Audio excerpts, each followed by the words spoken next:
This is Sarah Squires bringing you behind the headlines in today's edition of WyoToday Newsroom. Today on the show, I've got senior reporter Marit Gookin here in the studio, and we are gearing up for what we have started to call the Reporter Roundtable. How you doing, Marit? I'm good. How are you, Sarah? I'm great. So when we do these roundtables, we kind of go over some of the top stories that folks should really be taking a look at, this time here. And I know there's quite a bit going on here in Fremont County and beyond. And one of the things that really has been making headlines, and it's a story that you broke, Marit, and it has to do with uranium on Copper Mountain. What's going on? Yeah, well, so this is something that's been going on for a little while. Folks who are regular readers of the paper will remember that a while back I did a story on how these mining companies that are based out of Canada, Myriad Uranium and Rush Rare Metals, had applied to the BLM to be able to drill some test holes over there in the Copper Mountain area. The BLM recently granted them that permit. They went through the whole public scoping process, did the environmental assessment, decided we're good to go, and they're going to go ahead and get started. A really cool thing, too, is Myriad Uranium recently got their hands on this old Union Pacific study. It's this huge, like hundreds of pages document, and they were able to give that to their scientists and geologists. And based on that information, they think there might be a lot more uranium there than they even realized before. So it's an exciting time for Wyoming's mining industry, at least in terms of uranium. And I think a lot of folks have very strong opinions about nuclear power, but as these companies are moving forward, we'll see where things go. Yeah. It's kind of happening in tandem here, as this week we learned that Radiant, which is a company that's got plans to manufacture some micro reactors, has chosen Tennessee over Wyoming. And I know, there's some folks out there who are saying, well, good. And then there are other folks who are saying, you know what, we're really missing out on some opportunities here.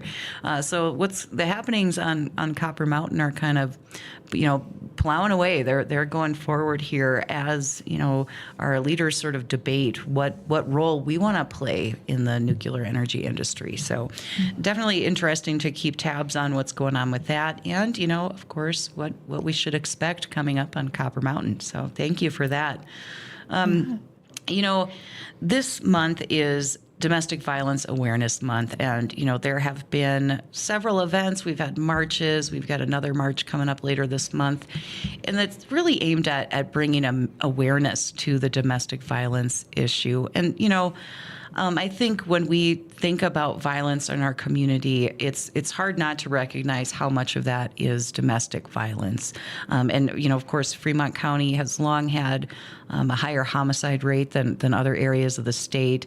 And when we think about domestic violence, I think sometimes it's easy to neglect to think about how hard it is for a victim to get out of a situation. Sometimes that means starting over from scratch with just the clothes on your back. And so, I recently sat down with some folks from Wind River Cares Victim Services who kind of explained to me that, your average person, your average domestic violence victim attempts to leave or plans to leave about 7 times before they're able to get out of that situation.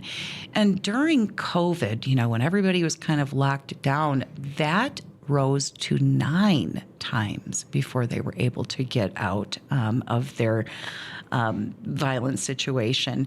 And that's because, the experts say that social isolation is a tool that abusers use to keep their victims for longer. And, of course, when COVID was happening, folks were kind of stranded. A lot of us were frustrated, stuck in our homes.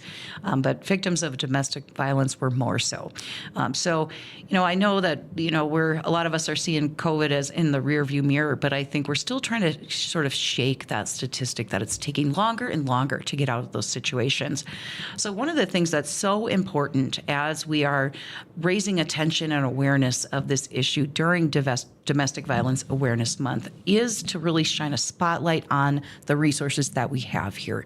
So there are people that you can call if you are thinking to yourself, hey, you know what? I really need to make a plan. I've got to get me and the kids out of this situation. Or maybe you're thinking, I know my daughter's being abused. I want to be able to connect her with help to get her out of that situation. So, folks, I always tell you to get out your envelopes and your scraps of paper here. So I'm going to give you some phone numbers, some contact information for ways that you can reach out to start making that plan and crossing that finish line to get to safety. So first, we've got the Fremont County Alliance. It's an organization that has a lot of resources and can help connect people with resources that maybe they don't have themselves.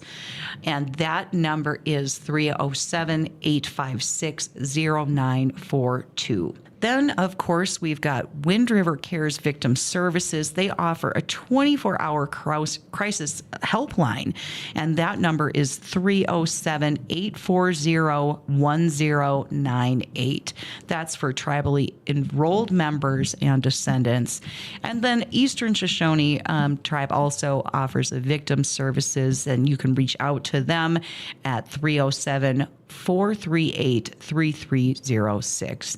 So, definitely something to keep in mind. If you know someone who you think is in an unsafe situation with a partner or with someone else in the home, definitely it's the season. It's the time. This is the time. October is a perfect launching point to reach out and say, I want to help. I want to help you make a plan, and I know who to turn to help you with that. So definitely something to recognize and think about solemnly here. We definitely have local folks who have lost their lives to domestic violence, and it is sometimes I think it takes a community to really lift people up and make them feel confident in being able to get to safety. So, that's something I think we can all help out with. Spreading the word about these resources during Domestic Violence Awareness Month. Whatever we all can do to help. I'm going to read those numbers one more time here. Fremont County Alliance, 307-856-0942. Wind River Cares Victim Services, 24-hour crisis line, 307-840-1098. And Eastern Shoshone Victim Services, 307-438-3306. Now, Marit, I wanted to turn the page here to some other important reporting that you were hard at work on here over the past week, and it has to do with the Labor Health Committee coming up here. There's going to be discussing some really important issues, I think, for Wyoming families, for healthcare.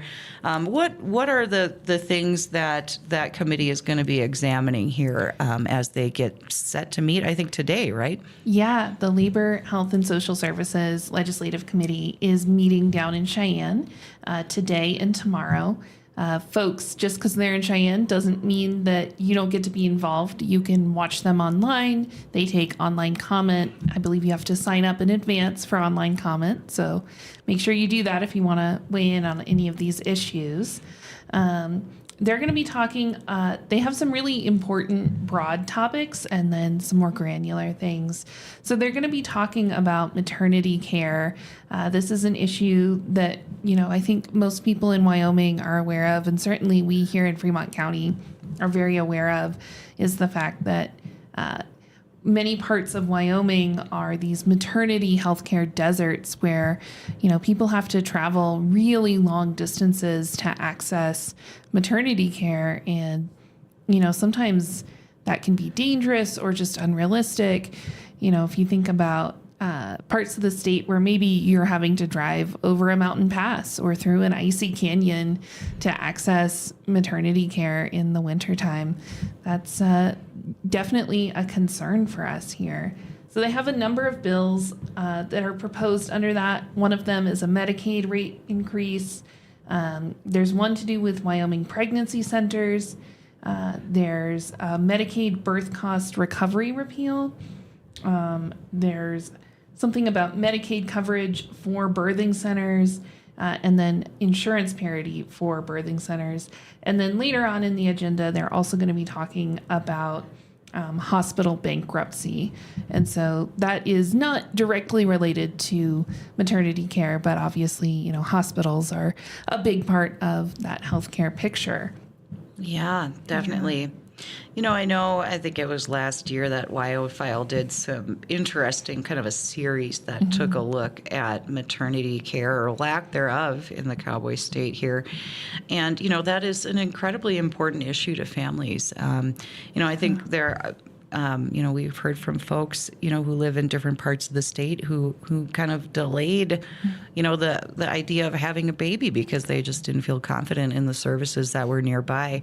Of course, here in Fremont County, I think there are some people who are pretty hard at work trying to turn us into a maternity oasis in some ways. Of course, H-West does have a birthing center, and we do have a new hospital under construction that part of the impetus for that was to ensure that we had quality care for mothers and babies here in our local region. So, we're hoping that we have systems created at the state level that support that, because it is a complicated web of insurance issues and Medicaid and everything else, and from getting providers to come here and to be able to make a living too, all of that. So definitely some important work going on at the Capitol.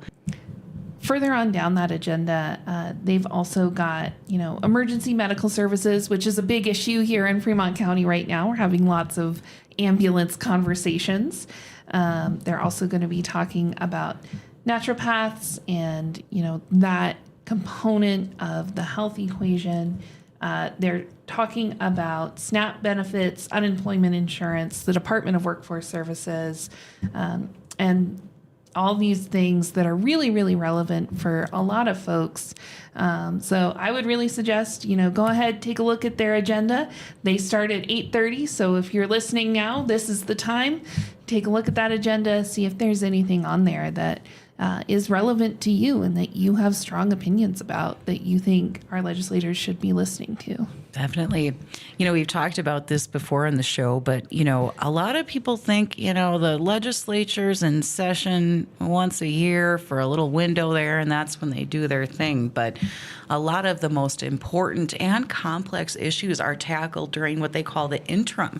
So that's when these committees are hard at work, really dissecting these issues and trying to come up with solutions that they'll bring then to the legislative session. So our voices are sometimes more important now than ever. Once we get into that legislative session, things really happen quickly, and a lot of that work has already been completed. And so now is the time to weigh in. So definitely keep an eye on that and all the other legislative committees that are working hard right now. I think some of you maybe know I'm working on a subcommittee for the Elections, Corporations, and Political Subdivisions Committee that's taking a look at our Public Records Act and some of the fees that governments are charging here, and it's been a really interesting experience to be able to have my voice heard and the voice of regular people who want to have that government transparency and really be able to take a look at what government's doing on their behalf. So definitely from all walks of life, everyone is invited to these tables to take part and to be a stakeholder and let our legislators know how we feel. And it's just part of that beautiful, messy recipe of democracy, I think. And it's fun to be a little piece of that for important issues.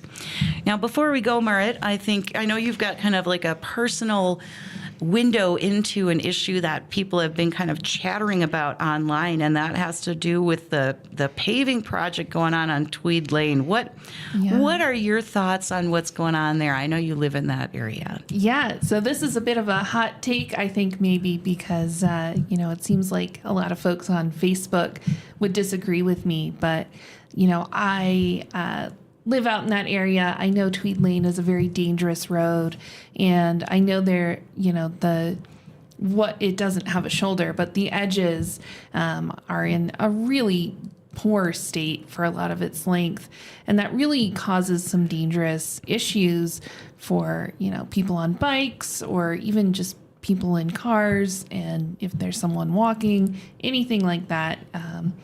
And so, when I saw that there was a paving job going on, I was kind of excited, especially because it's right on the crest of the hill. Now, is that paving job as beautiful and perfect as you might expect, on some sun-dappled city street? No, it's not. I would not describe it as perfect, but I think it's great to see that they're putting some time and money into improving such a dangerous road.